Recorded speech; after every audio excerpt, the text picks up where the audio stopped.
So picture this.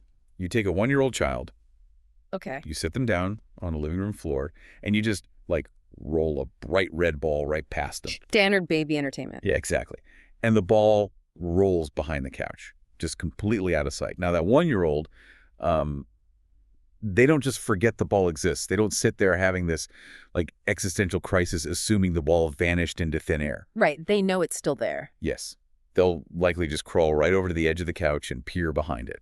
Because even at that age, that baby inherently understands object permanence. Yeah. They understand physical space. They understand time. And they have this intuitive grasp of how physical reality actually operates. It's a remarkable thing to observe, honestly, because what you're seeing is that child operating on an internal model of how the world functions. Right. And they've built that model entirely from scratch just by observing and, physically interacting with their environment over just a few months. Right. Which makes total sense for a human. Yeah. But here is where it gets honestly totally wild.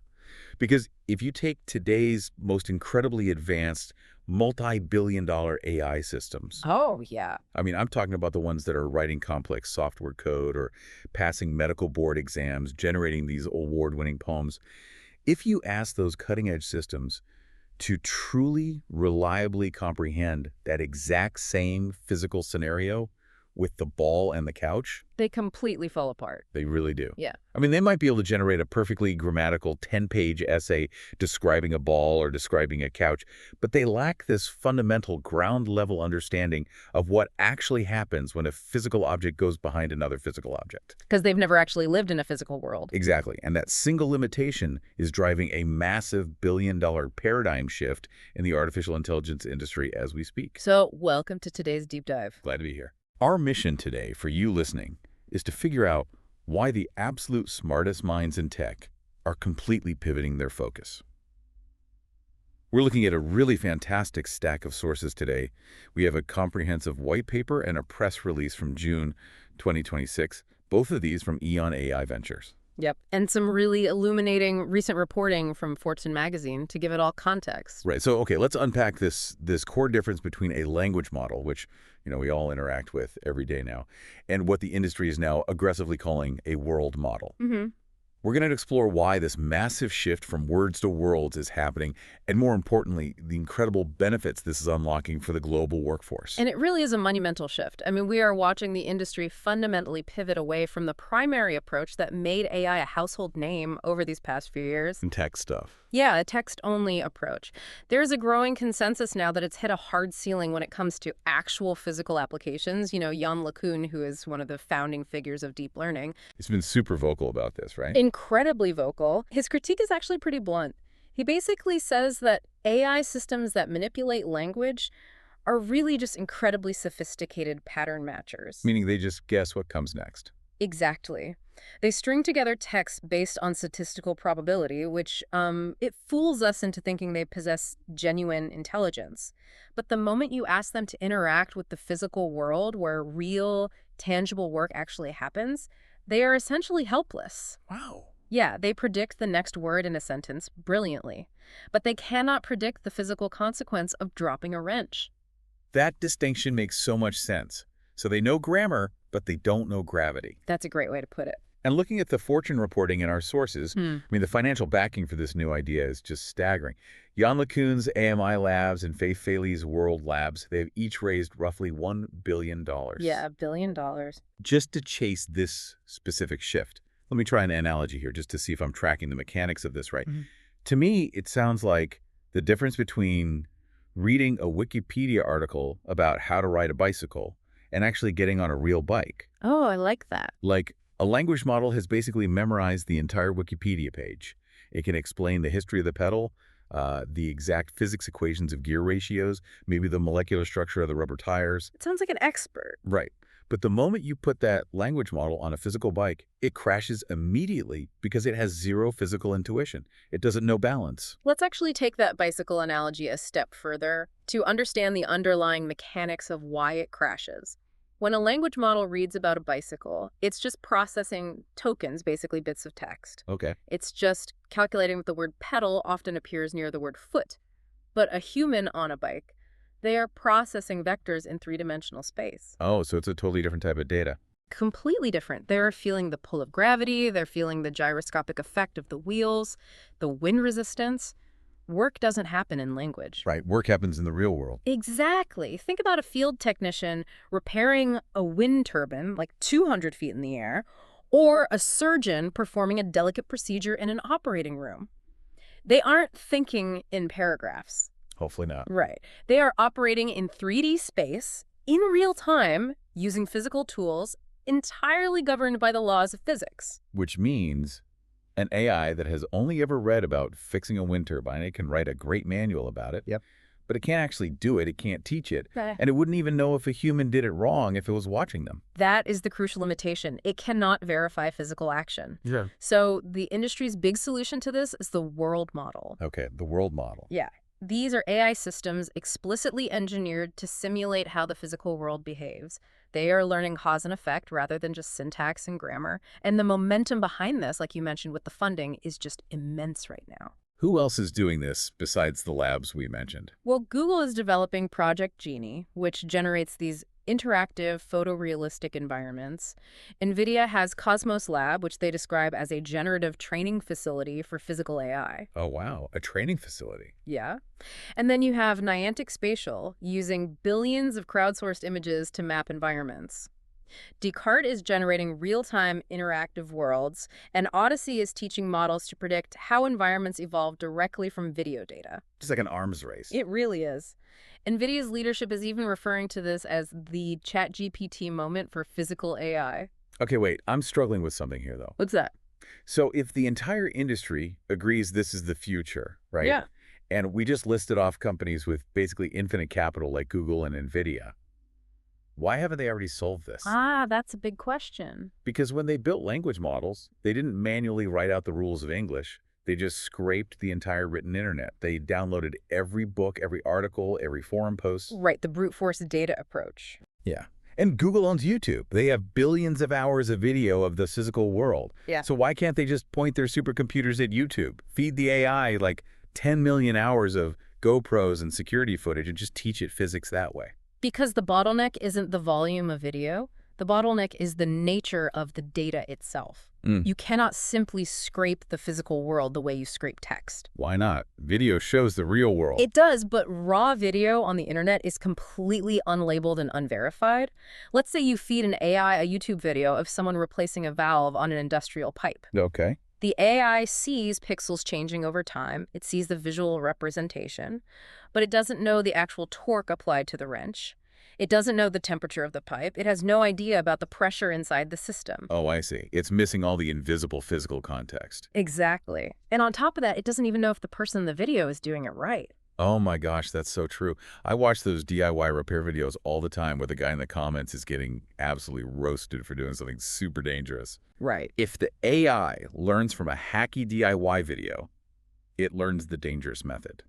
It thinks that's the ground truth. And when you transition to enterprise applications like running a power grid, managing an oil refinery, or assembling aircraft engines, the tolerance for error is absolute zero. You can't have a hacky AI running a power grid. No, you cannot run safety-critical operations on what we call hallucinated physics.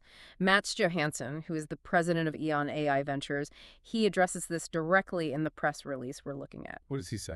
He says, quote, "World models without verified work knowledge are empty stages." Empty stages. Yeah. These massive tech giants, they are incredibly good at building the underlying simulation engines, these beautiful, physics-aware, empty stages, but they are missing the script. They do not have the verified ground truth data of how expert work is actually supposed to be performed safely. Okay, there's an image in our sources that visualizes this perfectly for you listening. Yeah. To kind of ground this concept. Oh, the AR overlay one. Yeah, that one. So imagine you're standing in a dim, noisy industrial plant. You're holding a standard digital tablet. And when you look through the screen, an incredibly intricate, glowing blue, three-dimensional hologram of the entire plant emerges right over the physical machinery. It's very sci-fi, but it's real. Exactly. You can see the internal pipes, the pressure valves, the catwalks, all rendered in perfect structured detail. And when I see that, the benefit of having a verified world data layer really clicks for me. How so? Well, it's about creating highly accurate, completely safe digital environments A worker can practice a highly dangerous procedure, and if they, turn the wrong virtual valve, nothing explodes in the real world. Right, it completely de-risks complex industrial work. And the key to that image you're describing is that the glowing blue hologram represents structured, authored, and verified data. It's not just a guess. No, it is a known, perfect digital twin of that specific facility. It is not an AI frantically guessing what the inside of a pipe looks like frame by frame based on, like, YouTube probability. And that distinction actually leads us directly into the second massive hurdle the AI industry is currently crashing into: Oh, dude. the sheer cost of computing power. Oh, man, yeah. Let's talk about that cost, because the numbers in this white paper are genuinely hard to wrap my head around. They're astronomical. They really are. Even if a company solved the data problem and built a perfect, real-time world model that hallucinated physics flawlessly, the hardware required is just insane.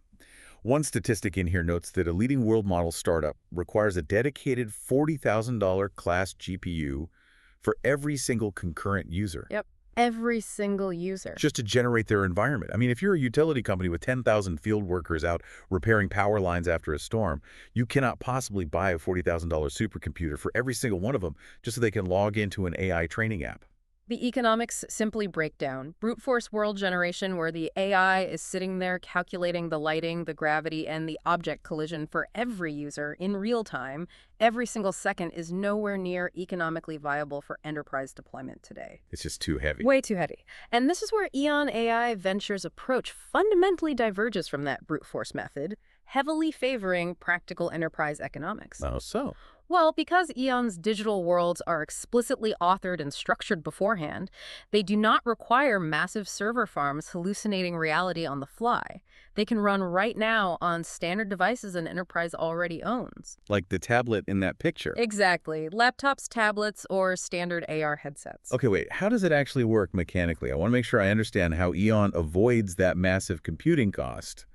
If it's still a 3D world, why doesn't it need the $40,000 GPU? Think of it like a video game. The developers build the 3D level once, right? They define the walls, the gravity, the objects. Okay, yeah. When you play the game at home, your console isn't inventing the world from scratch. It's just tracking your character's movement within that pre-built world. EON has been doing exactly this for 25 years. Wow, 25 years. Yeah. They have what the white paper calls an intelligence flywheel. The tech giants are currently spending billions trying to build the empty simulator from scratch, but EON already has the fully functioning curriculum. I really wanted to break down that flywheel concept because the source material goes into pretty heavy detail about their specific suite of tools. It's a very comprehensive stack. It is. So they have an authoring environment they call Genesis, which builds these interactive 3D simulations. Then they use a tool called Field IQ to overlay that guidance into augmented reality out in the real world. Right. But the part that really caught my eye is this interactive practice mode called Let Me Try, combined with something called Assess EQ. Walk me through what a worker is actually experiencing when they use this and how it captures their competency. Okay, let's use your example of the utility worker fixing a power line. So the worker puts on an AR headset. The EON system projects a perfect, verified 3D model of the transformer they need to fix right in front of them. First, the system shows them the correct procedure. It highlights which bolt to turn at what angle with what tool. Like a 3D tutorial. Exactly. Then it switches to Let Me Try mode.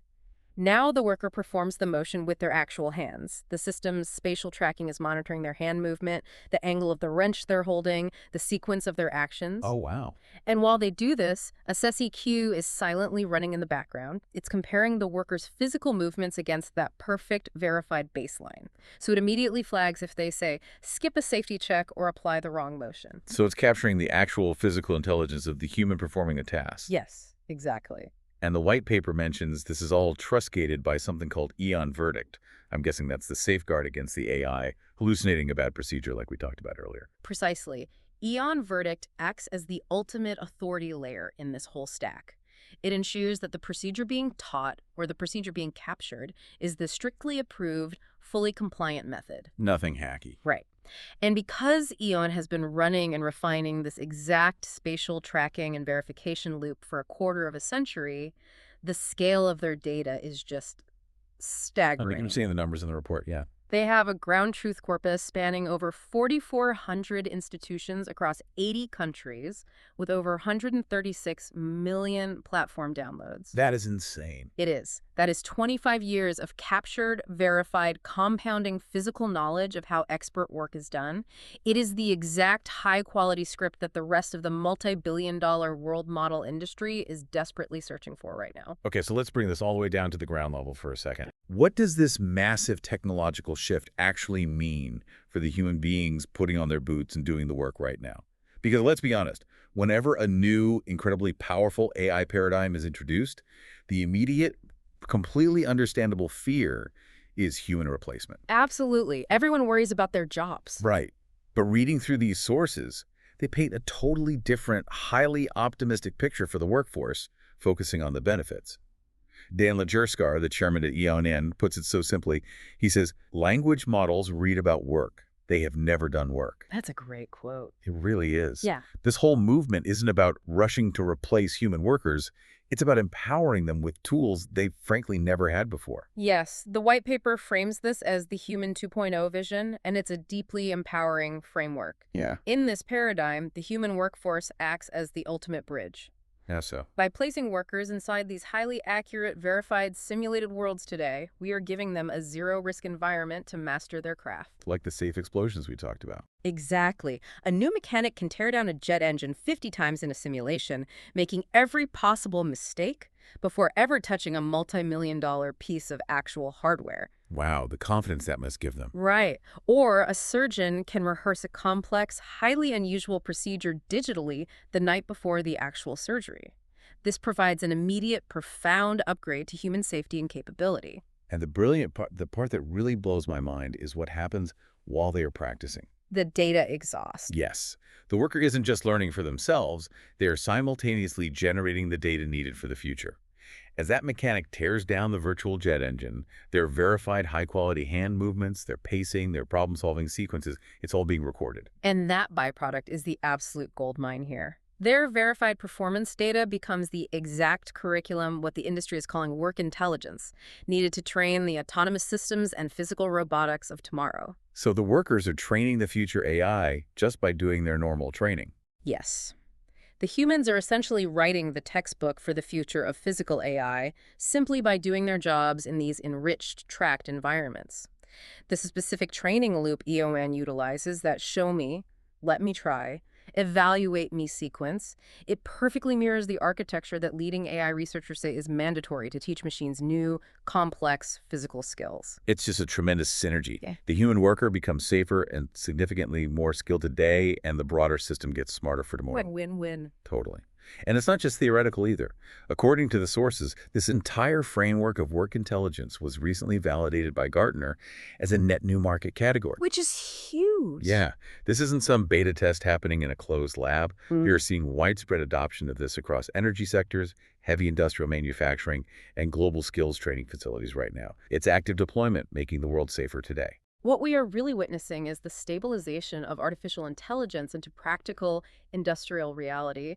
As the white paper points out, the incoming wave of these hyper-realistic world models from giants like Google and NVIDIA, it doesn't threaten EON's model, it actually completes it. Oh, interesting. Yeah, because as those incredible 3D simulation engines eventually become commoditized and cheaper to run, the truly scarce, high-value asset won't be the empty simulator itself. It'll be the script. Exactly. The value will be the verified procedural knowledge, the work intelligence that tells those beautiful engines what to actually simulate.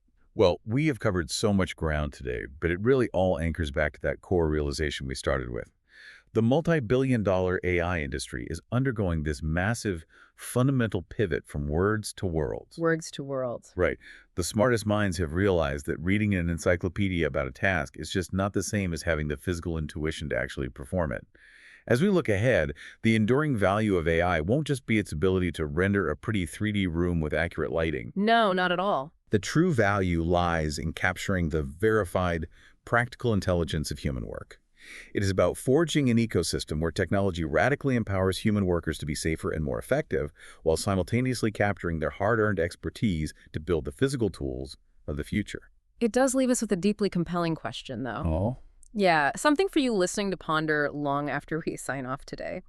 As we fully embrace this human 2.0 era, where our daily simulated training routines create the exact curriculum for future robotics, how do we ensure that these digital worlds capture the intangible aspects of human instinct? Ooh, instinct. That's tricky. Right. Think about the gut feeling of an expert mechanic who just knows a gear is seated wrong purely by the subtle sound it makes when they tap it. Or the intuition of a seasoned nurse who senses a patient is crashing before the monitors even sound an alarm. Wow, yeah. How do you digitize that? Exactly. Capturing the mechanical, sequential steps of a job is a problem we are solving right now, but simulating and capturing the art of human intuition within a digital world, that is the next great frontier. That is a brilliant thought to leave on. Capturing the art, the instinct, not just the mechanics. Well, thank you so much for joining us on this deep dive. As you go out into your day, take a moment to really look at the physical world around you, the space, the gravity, the cause and effect, and realize just how incredibly complex it all is. Think about that kid rolling the ball behind the couch. They are effortlessly processing a physical reality that our greatest billion-dollar supercomputers are only just beginning to comprehend. Keep exploring, and we'll see you next time.